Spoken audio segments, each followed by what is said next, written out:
Heart అటాకులు లేవు. ఇప్పుడు మనం ఏ రిఫైన్డ్ ఆయిల్ అయితే వచ్చిందో మనందరికీ తెలుసు. పల్లీలు ఎట్లా కిలో ఉన్నాయి సార్? 100 రూపాయల కిలో ఉన్నాయి దొడ్డు లెక్క. 3 కిలోల పల్లీలు వేస్తే 1 కిలో నూనె వస్తుంది. 3 కిలోలు అంటే 300 రూపాయలు. మ్యానుఫ్యాక్చరింగ్, డిస్ట్రిబ్యూటర్కు, హోల్సేలరు, రిటైలరు, అది ఇచ్చే అడ్వర్టైజ్మెంట్ ఇవన్నీ తీసుకుంటే కనీసం 400 రూపాయలు కావాలా లీటర్. కానీ నీకు 150కి ఇప్పుడు పెరిగింది. ఉక్రెయిన్ యుద్ధం వచ్చింది కాబట్టి 190, 180 ఇస్తుంది. కానీ 180కి 190కి రానే రాదు కదా. దాన్ని తయారు కావడానికి 400 అవుతుంది. మరి అంటే ఎట్లా ఇస్తుందో అంటే మనం తినేది అంతా కూడా నూనె కాదు, అది క్రూడ్ ఆయిల్, పెట్రోలియం బై ప్రోడక్ట్ను మనకు నూనె అని అమ్ముతున్నారు, మనం తింటున్నాం. దాని ద్వారా మన లోపల బ్యాడ్ కొలెస్ట్రాల్ పెరిగిపోతుంది, హార్ట్ అటాక్లు వస్తున్నాయి. కాబట్టి ఆయిల్ విషయంలో ఏది ఏమైనా కూడా ఇప్పుడు హార్ట్ అటాక్ వచ్చిన తర్వాత 1,00,000 2 లక్షలు పెట్టుకుండు. అదృష్టం ఉంటేనే అది.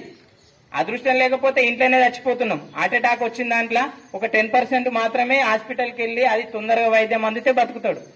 90% అయితే ఆ హార్ట్ వచ్చింది పోయిండు అని అంటున్నారు. కాబట్టి మనం హార్ట్ అటాక్ వచ్చి పోవద్దు అని అంటే ఉప్పు ఒకటి, రెండోది ఆయిల్ ఒకటి ఖచ్చితంగా పట్టించుకోండి.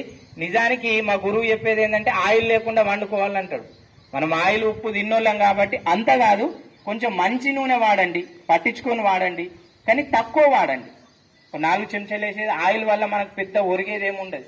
మనకు ఉండే ఫ్యాట్, మనం తినే పల్లీలతోటి అన్నిటితోటి ఫ్యాట్ వస్తుంది. మనం తినే అన్ని కూరగాయలతోటి సోడియం అందుతుంది. చదువుకున్న వాళ్ళు అనొచ్చు, సార్ సోడియం లేకుండా మనం ఎట్లా ఎగ్జిస్ట్ అవుతామనంటే మనం తీసుకునే అన్ని కూరగాయలలో సోడియం ఉంటుంది, ఉప్పు అనేది ఉంటుంది, సరిపోతుంది. అది మీది నుంచి చేసుకోవద్దు, ఉప్పు ఎక్కువ తినద్దు.